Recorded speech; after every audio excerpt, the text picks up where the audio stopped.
I was screaming in pain when he slammed the car door. My water had just broken. My hands were shaking. And my husband said, "Get out. You're ruining my seats." I stood there, barefoot, bleeding, while the car drove away. Neighbors stared. Nobody moved. I whispered his name, David, but the engine roared louder. An hour earlier, he'd been smiling, packing bags for a family trip. His mother laughed. His father clapped his back. And I was just the pregnant wife in the back seat. I remember thinking, maybe I'm overreacting. I always did that for him. Then the pain hit again. Harder. That's when I knew. This wasn't neglect. This was abandonment. And that's where my story truly began. Before I share this chapter of my life, if you've ever felt ignored, unheard, or underestimated, then this channel is for you. Subscribe to Jossy Revenge, where every story has a heartbeat. Now, let me take you back to where it all began.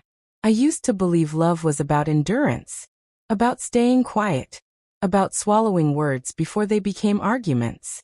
That was how my marriage began to disappear, slowly, politely, without noise. When I married David, everyone said I was lucky. He was charming in public, well-dressed, respected at work. He came from a good family. His parents were always mentioned in the same breath as success and discipline. I thought marrying into that world meant safety. But inside our home, things were different. I woke up before sunrise every day. Not because David asked me to, he never asked. He expected. Breakfast had to be ready before he showered. The house had to smell clean. His clothes had to be ironed just right. If one thing was off, his silence would stretch for hours. And silence, I learned, could hurt more than shouting. By the time I got pregnant, my world had already shrunk. I had stopped going out with friends. Stopped visiting my parents regularly. David said it was better this way, that a wife should focus on her home. So I did. I cooked. I cleaned. I wrote blog posts late at night when the house was quiet, typing softly so the keyboard wouldn't annoy him. Blogging was my only escape. My small voice in a world where I wasn't allowed to raise it. Pregnancy didn't soften him. If anything, it irritated him. "You're always tired," he'd say. "You use pregnancy as an excuse." Some nights, when my back ached and my feet were swollen, I'd ask him to rub them. He'd sigh like I was asking for the impossible. "My mother never complained when she was pregnant," he'd say. "She still cooked for my father. Still looked good." That comparison became his favorite weapon. Every weekend, he went to his parents' house.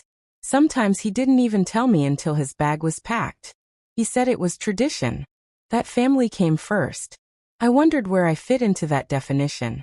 One evening, close to my 8th month, David walked into the living room holding his car keys. "I want beer," he said.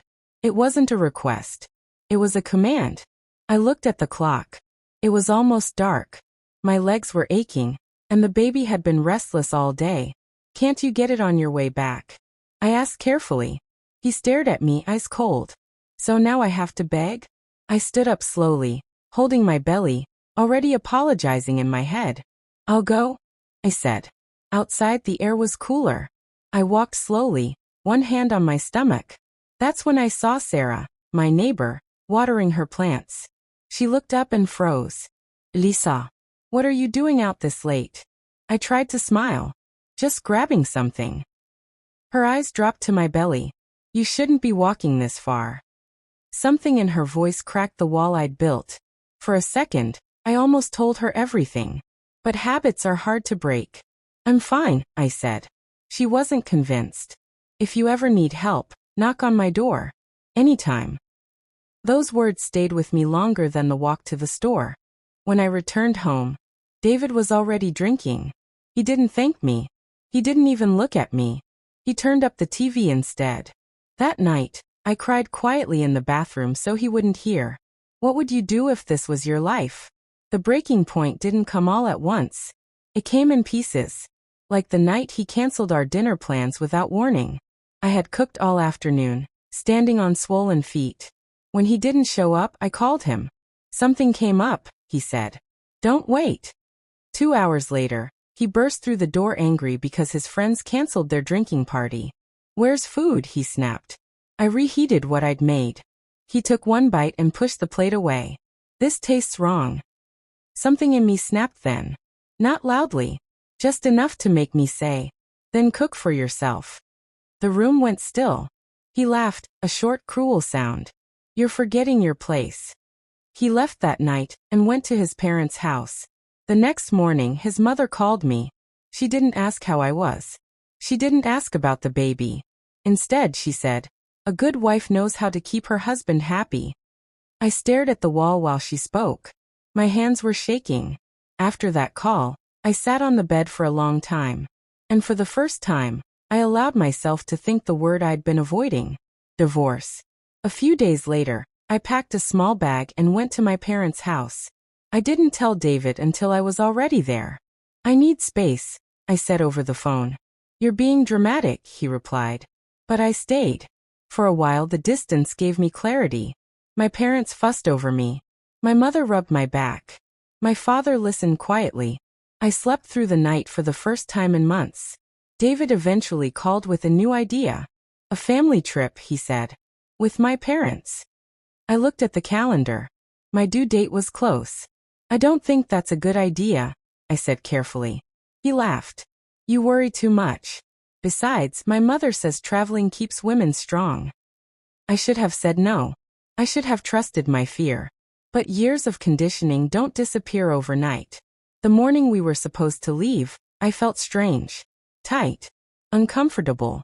I tried to ignore it. I didn't want another argument. We were already in the car when the pain hit me like lightning.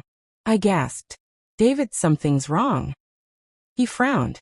Not now. Then I felt it. Warm. Sudden. Real. My water broke, I whispered. He swore under his breath and pulled over.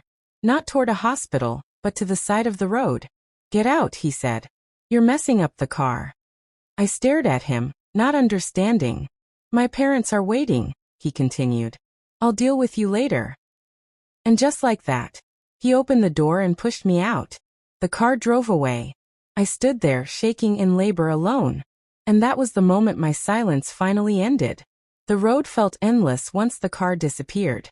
Not because it was long, but because every second stretched like it was daring me to break.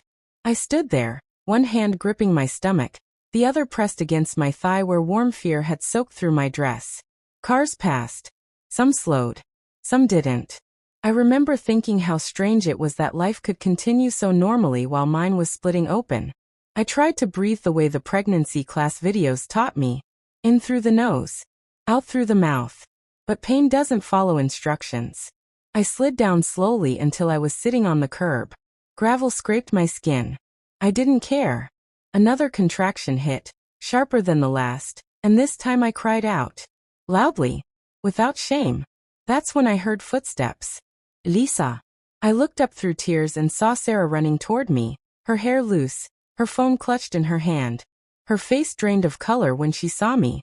Oh my God, she whispered. What happened? I couldn't speak. I just shook my head. She didn't ask questions. She didn't judge. She took off her jacket and wrapped it around my shoulders, then dialed emergency services with hands that trembled almost as much as mine. It's okay, she kept saying. You're not alone. I've got you. Those words, I've got you, felt heavier than any vow David had ever made. The ambulance ride blurred together. Sirens. Bright lights. Voices asking questions I barely understood. Sarah held my hand the whole time. She never let go. At the hospital, nurses moved fast. Efficient. Calm. Someone asked where my husband was. I turned my face to the wall. My parents are coming, I said instead. They arrived just as the contractions became unbearable. My mother cried when she saw me. My father's jaw tightened in a way I'd never seen before. Where is he? My father asked. I closed my eyes. I don't want to talk about him. And for once, nobody forced me to. Hours passed. Pain came in waves that stole my breath and left me gasping. Between contractions, I drifted in and out, hearing pieces of conversations. Nurses whispering. Doctors encouraging. My mother praying softly beside me. My phone buzzed. Once. Twice. Again. David. I didn't answer. Another buzz. Then another. Where are you? Why aren't you picking up? You're embarrassing me. I turned the phone face down. Sarah stood quietly near the door. At one point, she asked if she could speak to my parents privately. They nodded and stepped into the hallway with her. I didn't know then that my life was already changing in ways I couldn't imagine. When my baby finally cried, the sound shattered something inside me, in the best way. It was real. Alive. Meaning. They placed my child on my chest, warm and perfect in breathing. Tears soaked my pillow. For the first time in a long time, I wasn't thinking about what I'd done wrong. I was thinking about what I'd survived. Later, while I rested, my best friend Maya came to visit. She hugged me carefully, eyes blazing with anger. Lisa, she said, lowering her voice. Do you know what people are saying? I frowned. What people? She hesitated. I posted something. My heart skipped. Posted what? She swallowed. The truth. She showed me her phone. A video. Shaky. Filmed from across the street. It showed me standing by the road, crying, holding my stomach. It showed David's car pulled over. His voice, sharp, impatient, cut through the recording. Get out. You're not bleeding in my car. The clip ended with the car speeding away. My stomach dropped. It went viral, Maya said softly. Someone else shared it. Then another person. Then everyone. I felt exposed. Naked. But also seen. What about David? I asked. Maya's lips pressed into a thin line. His company issued a statement. They're investigating. People recognized him. I closed my eyes. For years, I'd been invisible. Now the world was watching. David tried calling again that night. The nurse answered and firmly told him he was not permitted to visit. The hospital put my name under restricted access. Security was informed. I slept for the first time without fear of footsteps. The next day, Sarah came in with flowers. She looked nervous. There's something I need to tell you, she said. My parents sat closer. She took a breath. The video. I didn't record it. My son did.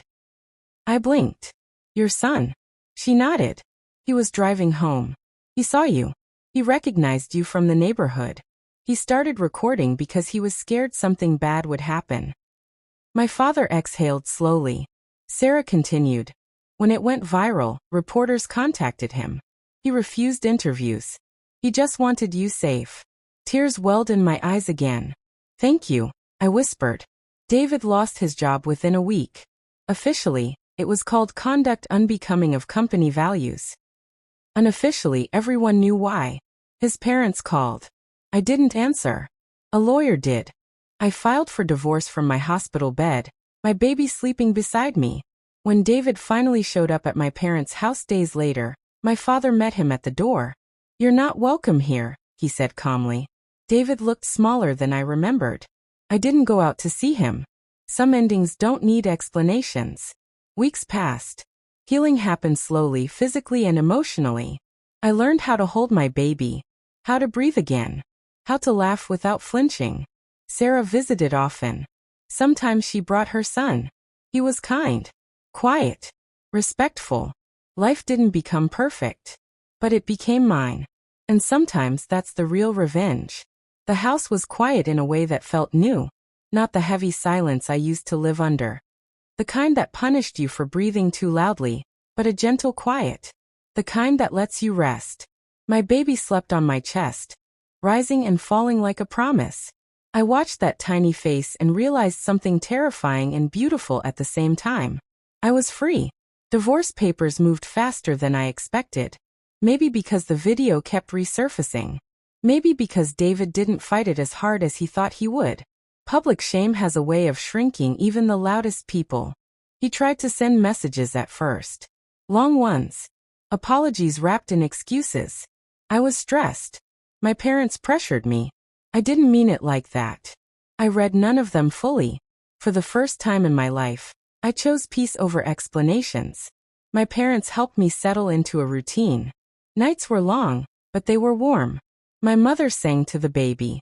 My father learned how to hold a bottle with clumsy devotion. Love filled spaces that fear once occupied. Sarah became part of our days. She checked in without hovering. helped without taking over.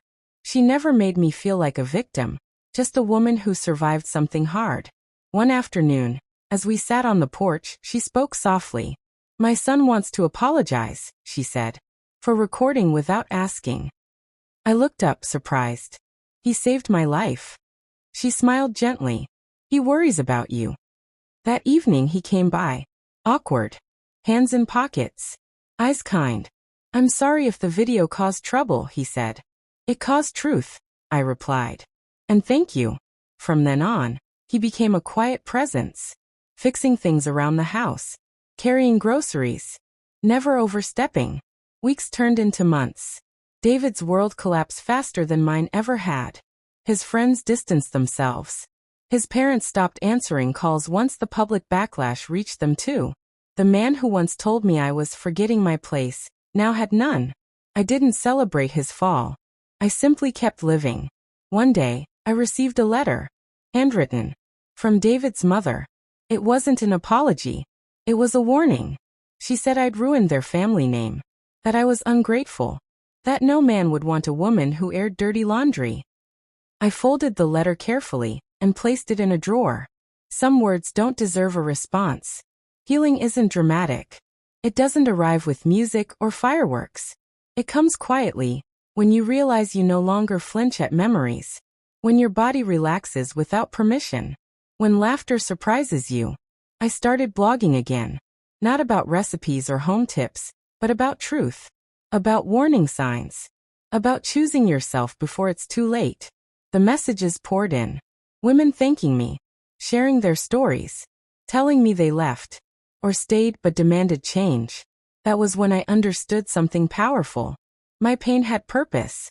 One afternoon as my baby napped, Sarah's son and I talked longer than usual. About life. About mistakes. About starting over. There was no rush. No promises. Just respect. And hope. Years later, when people ask me how I survived, I don't talk about revenge. I talk about courage. Because the moment I was left on that road was the moment I finally found my way forward. Moral of the story. Sometimes, life breaks you just enough to rebuild you stronger. I learned that love should never require silence, suffering, or shrinking yourself. True strength is choosing safety, choosing truth, choosing to walk away, even when it's terrifying. If my story touched you, hit that subscribe button for more emotional tales from Jossy Revenge. And even if it didn't, come on, subscribe anyway. I'll win you over next time. Drop a comment, like the video, and let's keep the stories alive. Thanks for watching.